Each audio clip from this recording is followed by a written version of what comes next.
Welcome back to my channel. Welcome back to another book challenge where my name chose what I read for a week. I've seen this video idea in Sarah Caroli's channel and I was like, I have to do this as well. If you're new here, my name is Dina. Hi, and please hit that subscribe button. It would really make my day, and welcome to the family.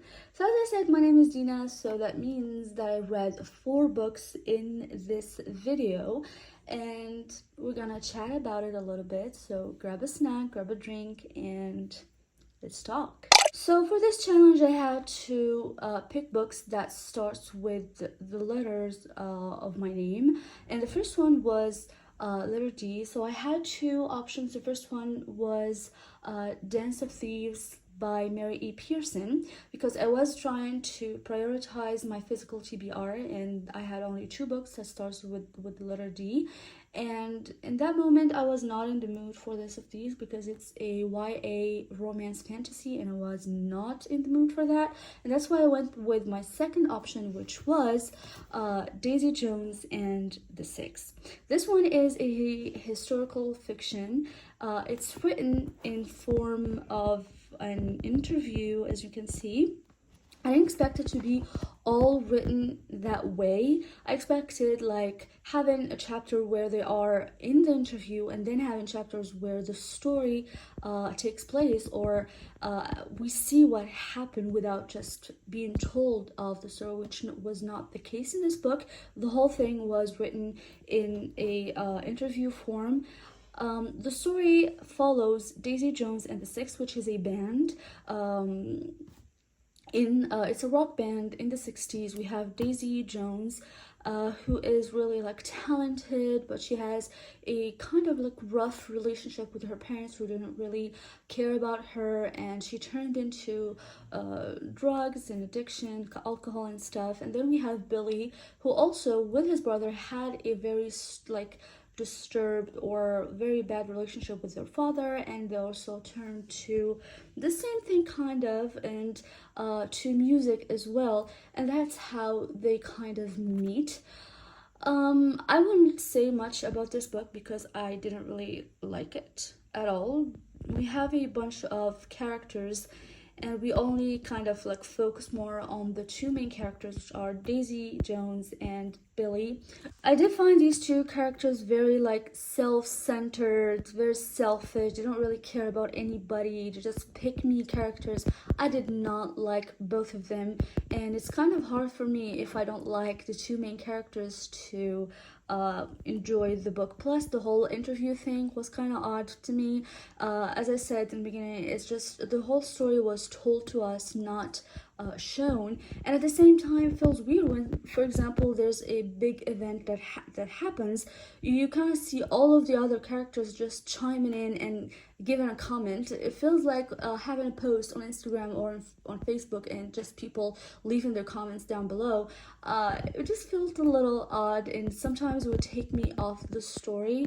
I don't would like describe this as a romance, because the whole thing was there's these 2 characters have crush on each other, but they won't really they don't want to act on their feelings because Billy was married and he kind of like wants to make us feel bad for him, that he is trying so hard to be the faithful husband, the faithful father, but you can tell that he does not want those things, maybe because society is making him, I don't know.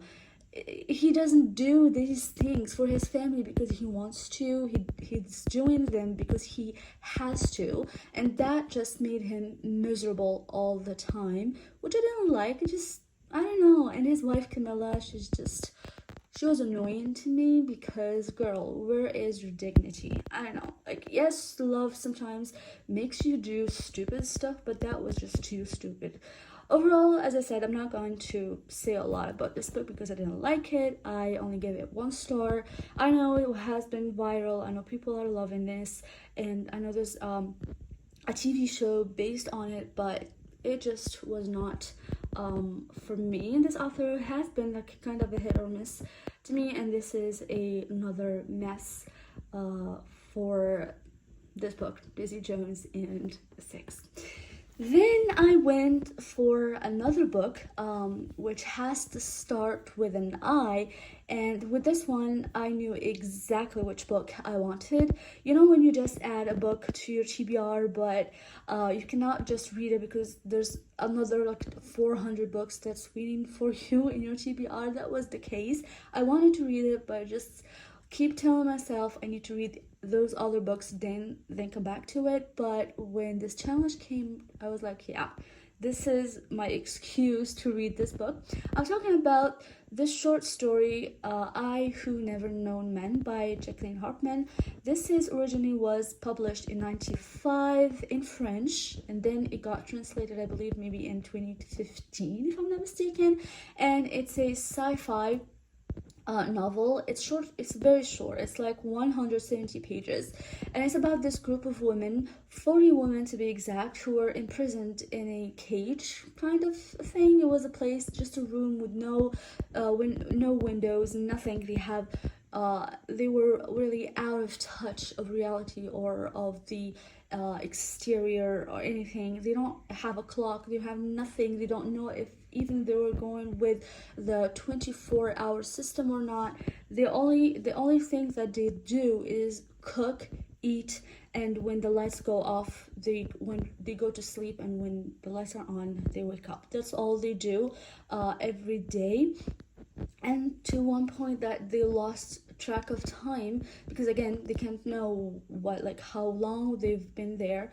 The only thing that helped them to kind of have an idea of how many years they stayed there is when they first have been captive, there was this little girl with them, which she was, I believe, 4 or 5 years.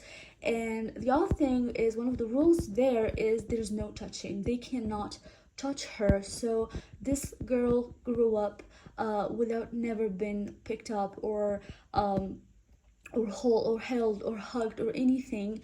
Even the food, they would just put the food for her. If she's hungry, she would eat it. If she's not, she would just throw it. And she just grew up like this, and she thinks that it's the norm. Now she's like a teenager. I believe she's 15 or 16 years old, and that's how we know how long they have been there. And she just wants to know, she wants to learn. She asks questions, she asks about husbands, about how to give children, and how the world is, the jobs and stuff like that. But the women would always just shut her down. We're like, why would you need this information? You're not going to use it. We are all going to die here. There's no use for you to know this. And they just keep shutting her down, and just that made her angry and kind of not liking these ladies anymore. And she just separated herself from the group and just dive in her thoughts. She would create scenarios in her brain, and that's how she spent her time there. I don't want to say too much, but it was so good. I don't know who to give credit for the writing. Is it the original author or the translator? Because the writing was so beautiful, so enjoyable, and easy to get into, which I noticed with French novels, because this is my second one, and I had the same feeling with the first one, which was My Husband by Ventura, and which I highly recommend. I gave 5 stars. It's super good, it's so unique. Again, I gave this book 5 stars, and again, I would highly recommend. If you gonna take just one recommendation from this video, I would love if it was this book, because it was very unique, very different, and very enjoyable as well. Then let's move on to another book, which has to start with an N. I had 3 options for this one, and I posted a story on my Instagram. By the way, this is my Instagram. If you want to check it out, the link is down below. So I asked my friends or my followers there to vote which one I should read, and None of This Is True by Lisa Chul was the one that won the poll. None of This Is True is a thriller, psychological thriller, I think. I don't know if it's psychological or not. Well, it's a thriller, and it's about these 2 women, Alex and Josie. Alex is a podcaster. She has a true crime podcast where she hosts women who had been in the, like, abusive relationships and stuff like that, and they would tell their story to the audience.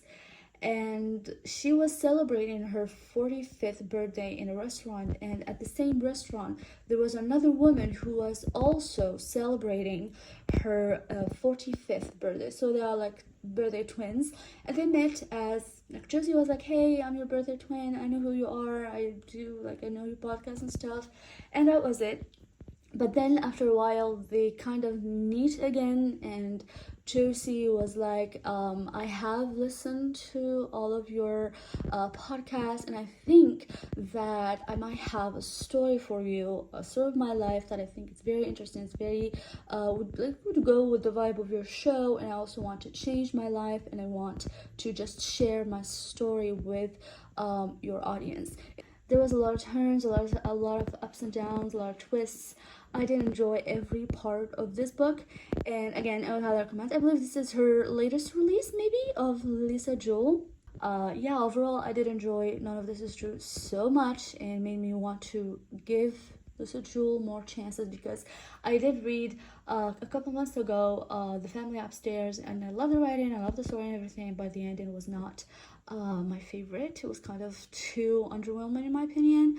I know there's a second book, but I don't know. So now I want to read the second book. I want to read other of her books. So for my rating for None of This Is True, I gave it 4.5 stars. Again, it was so good, it was so enjoyable, and I love the writing. It was just so easy to read, and I was so invested in the story that I went and got the audiobook, which was, by the way, so good as well. It was so dramatic. Like, you have multiple people doing different voices, and you have this you have sound effects, because this thing that happened eventually was turned into a Netflix docu-series, and you kind of have like the moment where there's other characters and there's a narrator who would like give you the names, and it was so good. It was just so good, so fun to listen to, and if you have the audiobook, just go for it as well.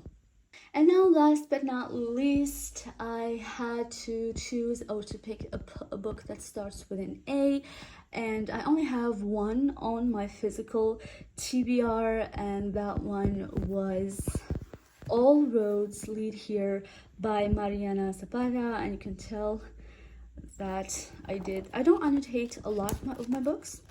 Like, even if I do, I don't really annotate much, but this one I was in love with. I was super excited, and I would say that it is my favorite, even though I only read 2 books now by her, this one and From Lukov with Love. But this one is my favorite so far. I love the setting, I love the characters, I love the tropes that were in the book. I love that it was so much so slow burn, because to me my favorite romances are small town, slow burn, and the slowest the better, and this had everything. This book takes place in a mountain area. I think it's called Pagosa, and it's very known for its hikes and rivers. There's mountains and rivers and stuff, and it's a very touristic area where people would do those hikes, because it has very, like, a lot of places, beautiful places and stuff. And Aurora, our main character, she just got out of a very long toxic relationship, and she decided to go back to Bagosa, where she spent her childhood with her mother, and it was her mom's hometown, and she loved that place. Her mom is not in the picture anymore, and she left her a notebook for Aurora where she had her favorite hikes on it. So Aurora decided to just, turn the page and start a new life and go back to Bagosa and just stay for a while and see and try to do those hikes that her mom loves, to kind of like reconnect with her mother. And like Rose is a very like grumpy grump, which I love because he's also a very like sweetheart inside, and I love that. I did love the whole like small town thing, the relationships, her friendship with Clara. It was very fun. It was very fun to read. There's a lot of funny moments, a lot of emotions. I did enjoy it so much. All Roads Lead here by Maria Zapata. I gave it 4 stars, and again, I would recommend this book as well. So overall, it was a very successful video, like except for this one that I didn't enjoy that much. All of the books that I read this week were so good, and I would highly recommend all of them. Again, if you are going to just pick one book, I would recommend to read I Who Never Known Men. And that's it for this video. I hope you enjoyed it. Please leave a comment, leave a like, and subscribe if you're not yet, and I'll see you in the next one.